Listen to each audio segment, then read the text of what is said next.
Everything England does at the World Cup is still measured against one moment. It's the equaliser! The summer of 1966. It's there! Peters has scored! For the Wembley thousands and the millions at home, one thought, victory! The day Bobby Moore lifted the World Cup trophy at Wembley after England defeated West Germany 4-2 and became world champions for the first time and the only time. For nearly 60 years, England have been chasing that feeling. Some generations came close. God! This is the stuff of dreams from the Three Lions! Others collapsed under the weight of expectation. He's missed it! Oh my. Harry Kane has missed from the penalty spot.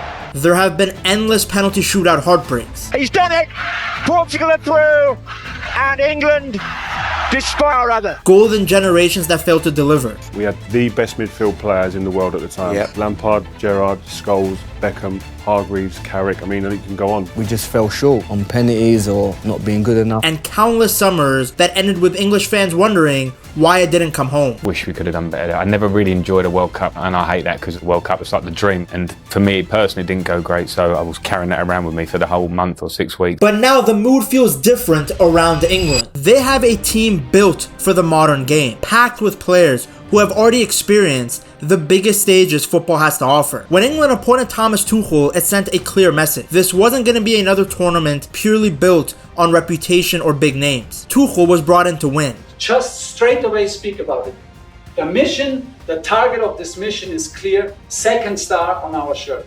Really, you don't get much better than Tuchel for knockout competitions. And from the very beginning, he made it clear that places in the squad would be earned through fit, chemistry, and tactical discipline rather than just status. That philosophy was immediately put to the test when the final squad was announced. The biggest talking point was who didn't make it. Phil Foden and Cole Palmer were both left out. Palmer struggled through an injury-hit season that prevented him from finding his best form, while Foden didn't look good for club or country. Trent was another notable omission, and so was Harry Maguire. Maguire in particular was a bit of a shock, as no matter his domestic form, he had always performed when he put on that England national team jersey. In both cases, Tuchel preferred players whose athletic profile and defensive qualities better suited the system he wanted to build. The decisions, naturally, sparked debate. Many England fans were wondering why there was so much quality left back at home. But Tuchel's view was simple. Tournaments are won by teams, not a collection of stars. But England has both so many haters and fans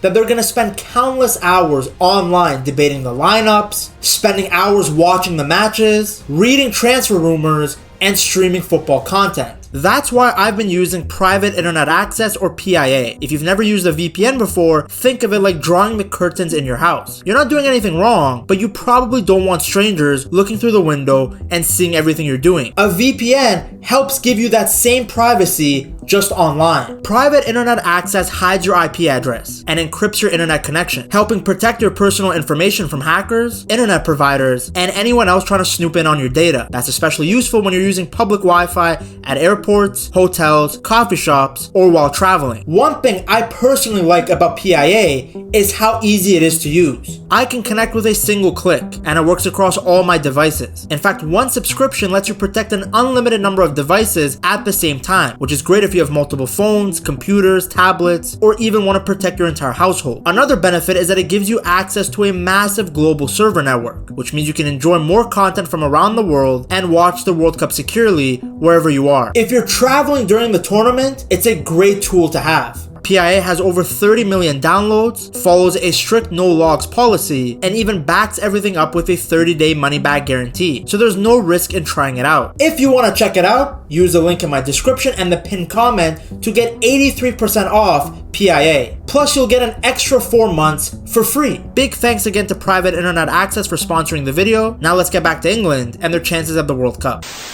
Rather than trying to force big names into uncomfortable roles, England have built a squad with a clear identity and a system that everyone understands. The system is a fluid 4-2-3-1 built around balance, athleticism, and quick transitions. Jordan Pickford remains England's clear number one. Over the years, he's become one of the most reliable tournament goalkeepers in international football. Whether it's a crucial save, a penalty shootout, or a tense knockout match, Pickford has repeatedly delivered when England have needed him the most. He understands what it takes to perform under intense pressure. His biggest strength is his shot stopping. Pickford has outstanding reflexes and genuinely has built a habit of producing spectacular saves in high pressure moments. He also brings a ton of energy and personality to the back line, constantly organizing the defenders and making sure the team stays focused throughout the game. In front of him, it's going to be Mark Guéhi and Konsa. Guéhi has now fully established himself as one of the best center backs in the entire Premier League. Since his move to Manchester City, his game has gone to another level. You won the FA Cup, you got your dream move to Manchester City, you won 2 cups since then, and now you're at your first World Cup. That's a heck of a lot. He's incredibly calm under pressure, rarely panics on the ball. I say rarely because, he did make this mistake in the Premier League title race, but naturally he's very comfortable playing through even the most aggressive presses. Rather than diving into challenges, Guéhi reads the game really well. Incredibly intelligent when it comes to his positioning, and he stops the attacks before they actually become dangerous. He's also a huge part of England's build-up play. His ability to find midfielders with quick, accurate passes really helps England move the ball forward and break through the opposition press. Add in his leadership and consistency, and it's easy to see why he's become one of the first names on the team sheet. Alongside him is Ezri Konsa. Konsa is one of the most athletic defenders on the squad. He's very quick, strong, and excellent in 1v1 situations, making him the perfect partner for Guéhi. When England push their defensive line high up the pitch, Konsa has the recovery speed to deal with the balls played in behind and chase down fast attackers. If I'm in, I'll always be ready to do my job. If I'm not, I'll always be ready on the bench to come on if I do. Tuchel also loves that giant Dan Burn, so we will probably see him start a few games here and there. At right back, Reece James can be one of England's most important players if he stays healthy throughout the tournament. His ability to defend one-on-one, while also providing such good deliveries going forward, gives England enough balance on both sides of the ball. This guy's a monster, no doubt about that. The most interesting selection comes at left back. Nico O'Reilly has gone from being viewed as an attacking midfielder to now becoming one of England's most unique tactical weapons. His size, athleticism, and versatility allow him to play multiple roles within the same game. Pep started using him as a left back, and that's become his best position. Sometimes he'll overlap down the wing, other times he'll drift into midfield. He can easily help create overload centrally. Will defense win the game? You saw the qualifying campaign we've had with him, and it's been perfect. You can say this because didn't concede a goal and we won every game. In midfield, Declan Rice remains the foundation of the team. He continues to be one of the best in the world in his position. Fresh off another outstanding season at club level, Basmati Rice gives England energy, leadership, and so much defensive security. We have a leadership group of 5-6 players, if you want to call them captains without armband, and Declan is one of them. And he's on highest football IQ. He takes care about formation. He takes care about our structure. He takes care about the adaptation, about the rhythm in our game. I think he had outstanding 2 seasons in his personal career, the last 2 years with Arsenal. One of them, the main players for me in Europe in the Champions League campaigns. One of the very best midfielders in Europe at the very moment, full of confidence, and that's why he's my vice captain.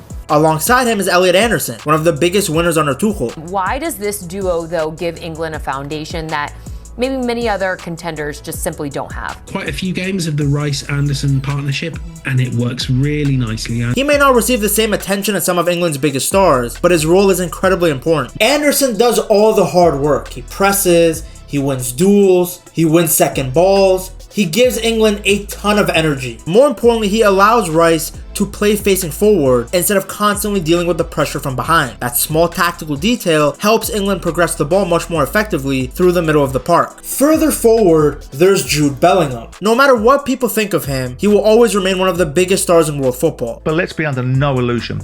Jude Bellingham is a game changer and a winner and a world-class footballer. He brings creativity, physicality, leadership, and a knack for delivering in the biggest moments. Whether it's driving through midfield, creating chances, pressing aggressively, or arriving late in the box, Bellingham impacts almost every phase of the game, though Tuchel keeps telling him that his place isn't guaranteed. Maybe that's because of the quality of the other players that can play in that role. Eze and Morgan Rogers are also terrific and can easily play as the number 10. Rogers is powerful, he's direct, and incredibly difficult to stop, once he gets going. Standing at over 6 feet tall, Rodgers combines size, strength, and pace in a way that makes him a nightmare for defenders. It's why he was the Europa League Player of the Season, as he helped Aston Villa become champion. His biggest strength is carrying the ball through the middle of the pitch. He loves receiving possession in tight spaces, turning quickly, and then driving straight at the defenders. Once he builds momentum, he's very hard to knock off the ball. What also makes Rodgers super valuable is his versatility. He can play as an attacking midfielder, right behind the striker, or drift wide and play on the wing. Out wide, Bukayo Saka remains one of England's most dangerous weapons. Yes, he didn't have his best individual season for Arsenal, but he came up big towards the back end of the season, scoring both in the league and the Champions League. He's also been extremely reliable for England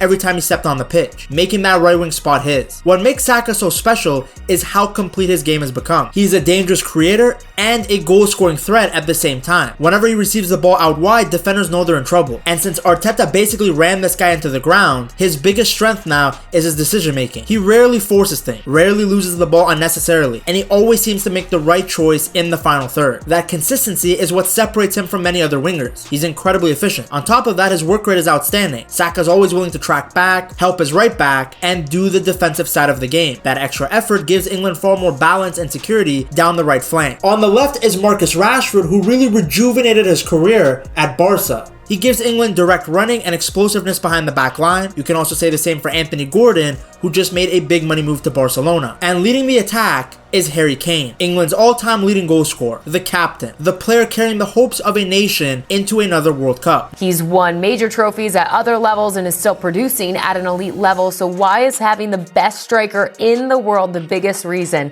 England can finally get over the hump? Now entering his third World Cup as captain, Kane arrives in outstanding form, and he remains the focal point of everything England do in the attack. While his goal-scoring record speaks for itself, Kane's importance goes far beyond finishing chances. His ability to drop deep, link up the play, and create opportunities for his teammates is a huge part of Tuchel's attacking plan. But Harry Kane is a player that can create for others, that can combine in midfield, get in the box, score goals.